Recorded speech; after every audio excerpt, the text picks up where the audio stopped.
മൂന്നാറിൽ ഓടിക്കൊണ്ടിരുന്ന കാറിന് തീപിടിച്ചു. മറയൂർ പാതയിൽ കന്നിമലയിലാണ് സംഭവം. മൂന്നാറിൽ മറ്റൊരു വാഹനത്തിന് കൂടി ഇന്ന് തീപിടിച്ചു.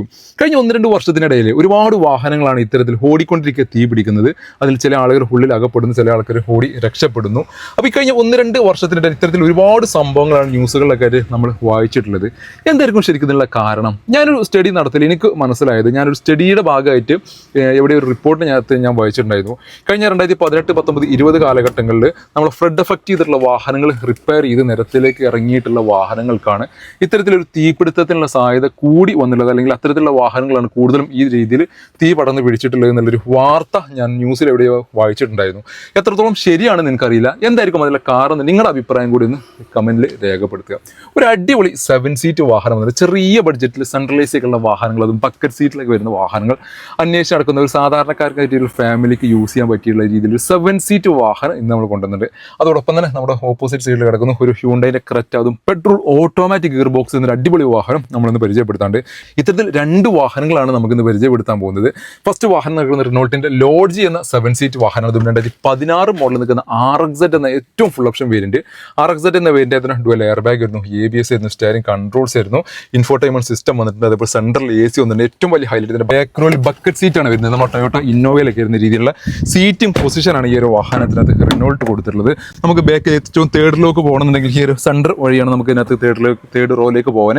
കുട്ടികൾക്കൊക്കെ ആയിരിക്കും കൂടുതൽ ഈ ഒരു ബാക്ക് റോ, ഏറ്റവും തേർഡ് റോ നമുക്ക് യൂസ്ഫുൾ ആവുന്നത്. അത്യാവശ്യം മുതിർന്നവർക്ക് ഇരിക്കാൻ ലെഗ് സ്പേസ് ഈ ഒരു വാഹനത്തിനകത്ത് വന്നിട്ടുണ്ട്. എന്നിരുന്നാൽ പോലും സെൻട്രലൈസിങ് കാര്യങ്ങളൊക്കെ വന്നുകൊണ്ട് തന്നെ ചെറിയ സാധാരണക്കാർക്ക് ഒരു ചെറിയ ബഡ്ജറ്റിൽ സ്വന്തമാക്കാൻ പറ്റിയുള്ള ഒരു അടിപൊളി ഡീസൽ എഞ്ചിനിൽ നിൽക്കുന്ന 7 സീറ്റ് വാഹനം.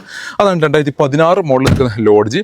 RXZ എന്ന വേരിയന്റ് ആയതുകൊണ്ട് അലോയ്സും കാര്യങ്ങളും എല്ലാ ഫീച്ചേഴ്സ് കാര്യങ്ങളെല്ലാം വന്നിട്ടുണ്ട്. ബാക്ക് വൈപ്പർ, ഡിഫോഗർ തുടങ്ങിയിട്ടുള്ള അത്യാവശ്യത്തിലധികം വേണ്ട എല്ലാ ഫീച്ചേഴ്സ് കാര്യങ്ങൾ എല്ലാം നിൽക്കുന്ന 7 സീറ്റിൽ ഏകദേശം ഒരു 13-14 റേഞ്ചിൽ നമുക്ക് മൈലേജും പ്രതീക്ഷിക്കാവുന്ന അത്യാവശ്യം ഇന്റീരിയർ സ്പേസിൽ അത്യാവശ്യം യാത്രാ കംഫർട്ടുള്ള ഒരു വാഹനം തന്നെയാണ്.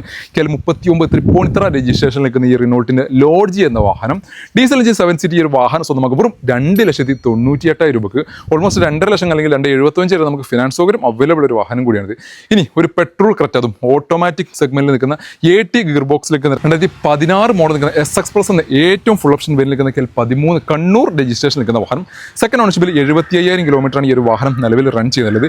SX പ്ലസ് എന്നുള്ള വേരിയന്റ് അതുകൊണ്ട് പ്രൊജക്ട് ഹെഡ്ലാമ്പ് വരുന്നു, ഫോഗ് ലാംപ്സ് വന്നിട്ടുണ്ട്, അലോയ് വീൽസ് വന്നിട്ടുണ്ട്, അതേപോലെ മിറർ ഇൻഡിക്കേറ്റർ, മിറർ ഫോൾഡിംഗ് വരുന്നു, push button start, keyless entry, infotainment system, auto kilometre AC, air ബാഗും, ABSും, ബാക്ക് വൈപ്പറും, ഡിഫോഗറും എല്ലാവിധ ഫീച്ചേഴ്സ് കാര്യങ്ങളും എല്ലാം നിൽക്കുന്ന വാഹനം. എക്സ്റ്റീരിയർ കഴിഞ്ഞ് നേരെ ഇന്റീരിയർ ഭാഗത്തേക്ക് കയറുകയാണെന്നുണ്ടെങ്കിൽ സീറ്റ് ഓവർ ഇതിനകത്ത് കമ്പനി കവറാണ് ഇതിനകത്ത് വന്നിട്ടുള്ളത്. അതിൻ്റെ ചെറിയൊരു കളർ ഫെയ്ഡിങ് വന്നിട്ടുണ്ട്, മാത്രമേ ഒരു പോരായ്മയുള്ളൂ. പെട്രോൾ ഒരു 12-13 റേഞ്ചിൽ നമുക്ക് മൈലേജും പ്രതീക്ഷിക്കാവുന്ന ഒരു വാഹനം കൂടിയാണിത്. എക്സ്റ്റീരിയർ നല്ല വൃത്തിയിൽ മെയിൻറ്റെയിൻ ചെയ്തിട്ട് പരിക്കോ കാര്യങ്ങളോ ഡാമേജോ കാര്യങ്ങളോ ഒന്നും വരാത്ത രീതിയിൽ പക്ക നല്ല പ്രോപ്പർ സർവീസ് കാര്യങ്ങളെല്ലാം മെയിൻറ്റെയിൻ ചെയ്തിട്ടുള്ള ഒരു കോമ്പാക്ട് SUV സെഗ്മെന്റ് വാഹനം. അതും ഓട്ടോമാറ്റിക് സെഗ്മെന്റ് വാഹനം അന്വേഷിച്ച് നടക്കുന്നവർക്ക് ഏറ്റവും സ്യൂട്ടബിൾ ആയിട്ടൊരു വാഹനം തന്നെയാണ് ഹ്യൂണ്ടൈൻ്റെ ക്രെറ്റ എന്ന വാഹനം. മെയിൻ്റനൻസ് കാര്യങ്ങളെല്ലാം താരതമ്യേന കുറഞ്ഞിട്ടുള്ള ഒരു വാഹനം കൂടിയാണിത്. ഈ ഒരു വാഹനം സ്വന്തമാക്കാം 7,65,000 രൂപ നെറ്റ് പ്രൈസോട് കൂടി. ഓൾമോസ്റ്റ് 7 ലക്ഷം വരെ നമുക്ക് ഫിനാൻസ് സൗകര്യം അവൈലബിൾ ഒരു വാഹനം കൂടിയാണ്. അവർ 7 സീറ്റിൽ നിൽക്കുന്ന ഡീസൽ മാനുവൽ ഗിയർ ബോക്സിൽ നിന്ന് റിനോൾട്ടിൻ്റെ ലോഡ്ജി എന്ന വാഹനം, ഹ്യൂണ്ടൈൻ്റെ ക്രെറ്റ ഓട്ടോമാറ്റിക് സെഗ്മെന്റിൽ നിൽക്കുന്ന വാഹനം നമ്മുടെ സ്റ്റോക്ക് അവൈലബിൾ ആയി വന്നിട്ടുണ്ട്. വാഹനങ്ങളുടെ കൂടുതൽ ഡീറ്റെയിൽസും മറ്റും ബുക്കിംഗിന് ആവശ്യമുള്ള കോൺടാക്റ്റുള്ള നമ്പർ താഴെ കൊടുക്കുന്നു. വീഡിയോ ഇഷ്ടമായാൽ മാക്സിമം ഷെയർ ചെയ്യാൻ പേജ് ഫോളോ ചെയ്യാൻ മറന്നു പോലെ.